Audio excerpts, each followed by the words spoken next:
गजेंद्र शर्मा जी, ग्वालियर से। राधा वल्लभ श्री हरिवंश। गुरुदेव, आपके चरणों में कोटि कोटि प्रणाम। महाराज श्री, भगवान ने ये जन्म मरण का काल चक्र क्यों बनाया और इसका भगवान का बनाने का उद्देश्य क्या था? खेल खेल गेम नहीं होता जैसे, ये बहुत बड़ा गेम है। गेम क्यों बनाया गया? गेम में कठिनता क्यों रखी गई? गेम में प्रलोभन भी रखा जाता है और भय भी रखा जाता है, कठिनता रखी जाती है और सुखद भी रखा जाता है। एक खेल है। सृष्टि रचना, सृष्टि पालन और सृष्टि संहार, और अपने आप से अपने आप में खेल है, किसी और का नहीं है।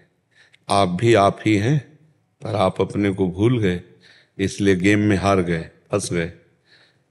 अगर आप अपने को जान जाएं तो गेम में जीत जाएंगे। खत्म खेल, न जन्म न मृत्यु, जेहि जाने जग जाए हेराई, जागे जथा स्वप्न भ्रम जाई। जैसे स्वप्न में एक गेम माया रचती है, न स्त्री है न पुरुष है, आपका स्थूल शरीर सोया हुआ है पर आप एक और नए शरीर में हैं। स्वप्न में होते ना, और उसमें दुख मिल रहा है या सुख मिल रहा है, दोनों झूठे। उसमें मित्र बन रहा है या शत्रु बन रहा है, दोनों झूठे। उसमें ब्याह हो रहा है या किसी का जन्म हो रहा है, किसी का मरण हो रहा है, सब झूठा। ये कब जाना? जब जगे नहीं। ऐसे ही सृष्टि का जो खेल है, ये सही माने में झूठा ही है। भगवान शंकर की बात मान लो, उमा कहूँ मैं अनुभव अपना, सतहरि भजन जगत सब सपना। जो सपने सिर काटे कोई, बिन जागे दुख दूर न होई। ऐसे ही बिना भजन किए, बिना भगवान की प्राप्ति के ये स्वप्न दूर होने वाला नहीं।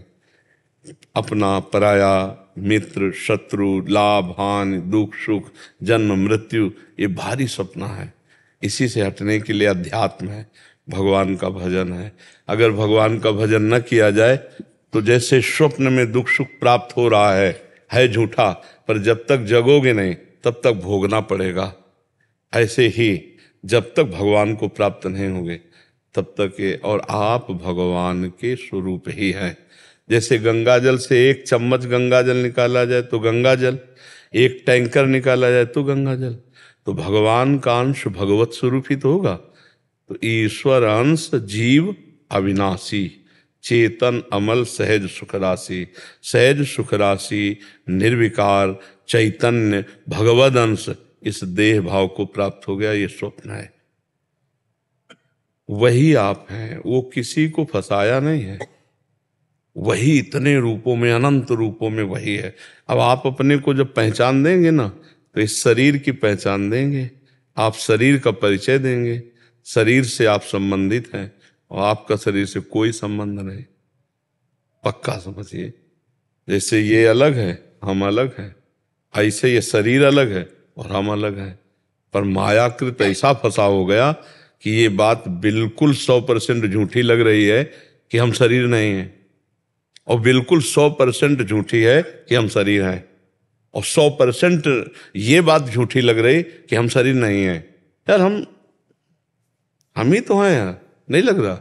यही भगवान की माया है। जैसे स्वप्न में एक ये शरीर सोया हुआ था, 100% ज्ञान नहीं है, ज्ञान नहीं था ना। ऐसे ही इस समय हम जिस शरीर में फंसे हैं, हम इससे अलग हैं 100%। बिल्कुल कोई दुख सुख हमें नहीं छू सकता, पर इसमें आसक्त होने के कारण हमें दुख सुख मिल रहा। जैसे स्वाप्निक शरीर में आसक्त होने के कारण चाकू मारी जाए तो वैसे ही कष्ट होगा, और जबकि स्थूल शरीर सैया पे, एसी पे आराम से सोया हुआ, उसमें खरोच भी नहीं लगेगी, पर उसमें हाहाकार मच जाएगा। जब वो जगेगा तब उसका दुख दूर होगा। ऐसे ही भगवान में जब हम जगें, अपने स्वरूप में, ज्ञान में जब जगें, तब ये मायाकृत गेम खत्म होगा। एक गेम है। एक दिन सुदामा जी ने भगवान से, द्वारिकाधीश के साथ समुद्र नहाने जा रहे थे, तो कहा प्रभु तुम्हारी माया क्या है, हम देखना चाहते हैं। भगवान ने कहा स्नान करो, बाद में इसका चर्चा होगी। तो जे ही सुदामा जी ने डुबकी लगाई तो देखा, वो भूल गए कि भगवान श्री कृष्ण साथ हैं। देखा कि वो राज्य में पहुंचे जहां स्वयंवर हो रहा है, अरे ये तो सुदामा जी श्री कृष्ण के मित्र हैं, तत्काल उनका स्वयंवर में स्वागत हुआ और राजकुमारी ने उनको जयमाला पहुंचा, वो वहां के राजा बन गए। अब वो कुछ दिनों बाद संतान उत्पन्न हुई, कई संतानें हो गई।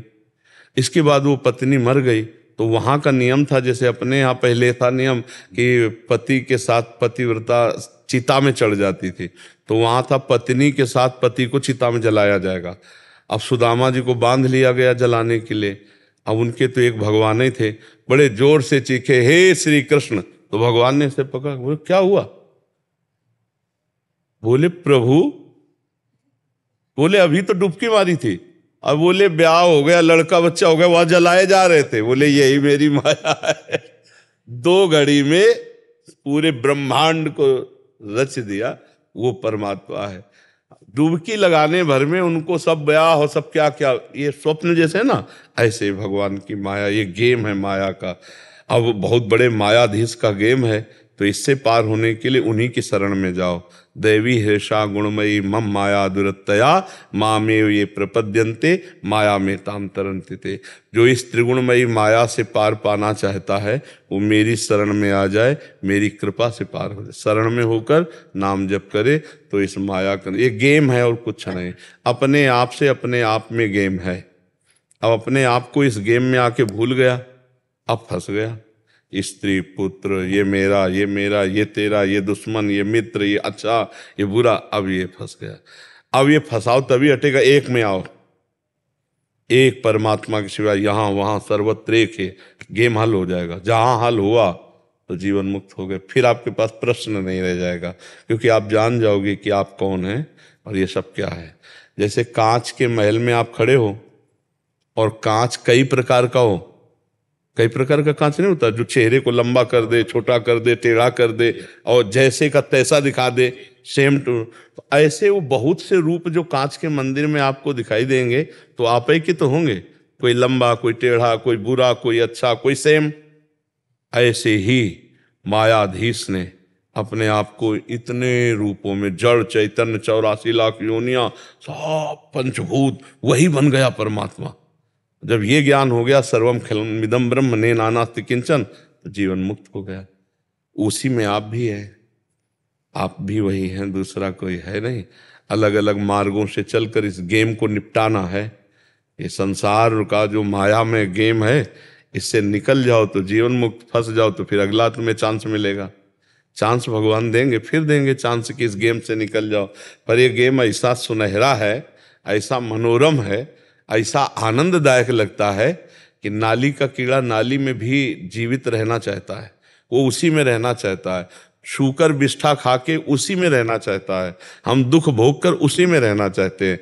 एक बार स्वामी वामदेव जी बड़े सिद्ध महापुरुष थे, तो अपनी मंडली के साथ भ्रमण कर रहे थे, तो देखा एक जवान आदमी बूढ़े को जूतों से मार रहा है।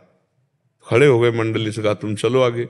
वृद्ध के पास गए, बोले बाबा ये कौन था जो आपको मारा? बोले बेटा था। तो बोले देखो हमारे पास खाने की व्यवस्था, सब व्यवस्था है, मंडली में चलो, काहे को जूता खा रहे हो?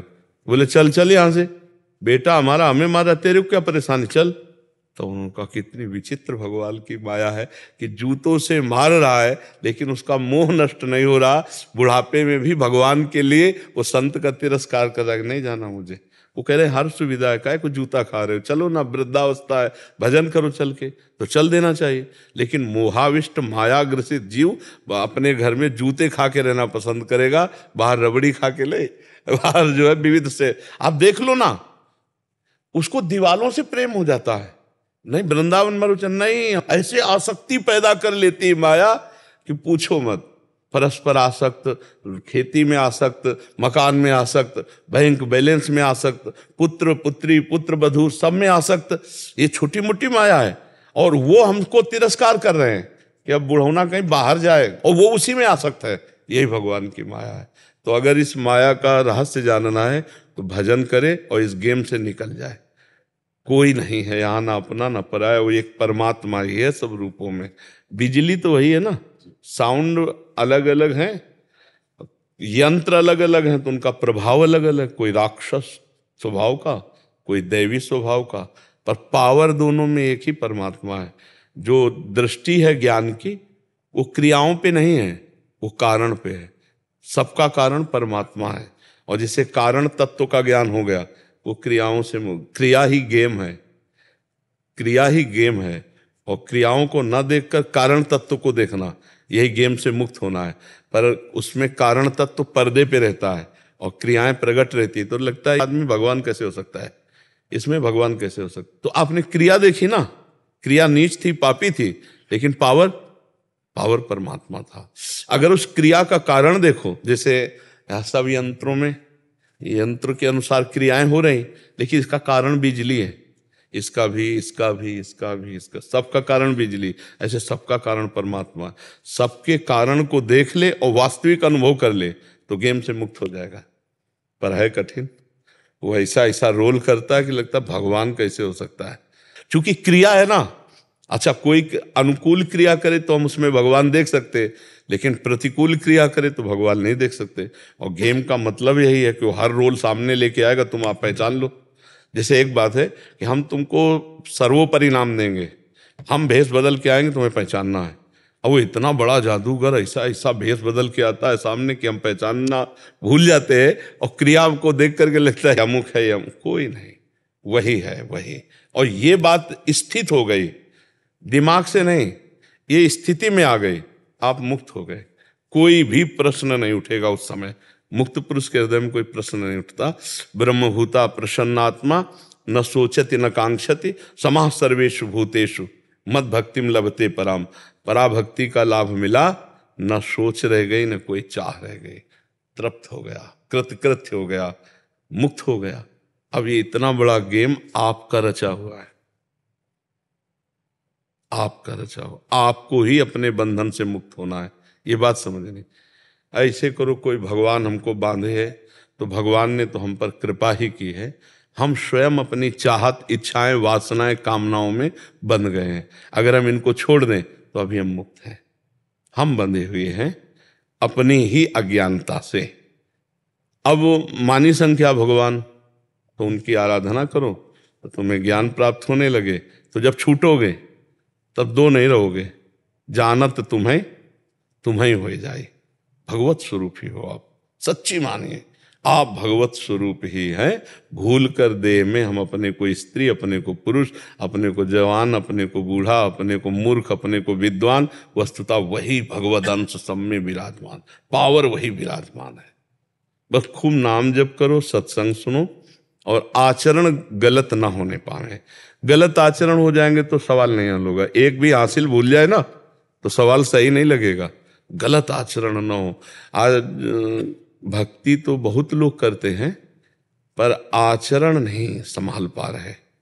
थोड़ी देर भक्ति भी कर ली और थोड़ी देर गंदे आचरण भी कर लिए। तो एक गांव में कहावत है, अंधा बटे और पड़ा चबाए।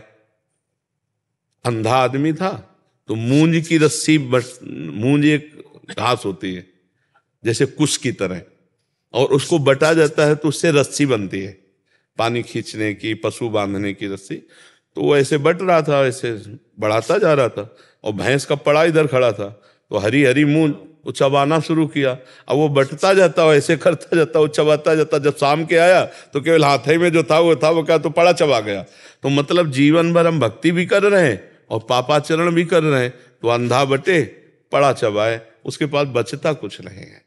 नहीं तो थोड़ी थोड़ी अगर भक्ति भी हो, अगर हम कह रहे हैं एक एक चुल्लू घड़े में पानी डालो और छेद उसके बंद हो तो एक दिन वो भर जाएगा। हम थोड़ी थोड़ी भक्ति करें और गंदे आचरण ना हो तो एक दिन हमारा काम बन जाएगा। पर हम बहुत पापाचरण कर बैठते हैं, गलतियां कर बैठते हैं। तो यदि हम रोज सत्संग सुने, नाम जप करें, शास्त्र स्वाध्याय, तो हमारा ज्ञान विकास को हो कि क्या करना चाहिए, क्या नहीं करना चाहिए, क्या करना पाप है, क्या करना पुण्य है। जब बहुकाल करी सत्संगा तब हो सब संशय। समझ पा रहे हो आप?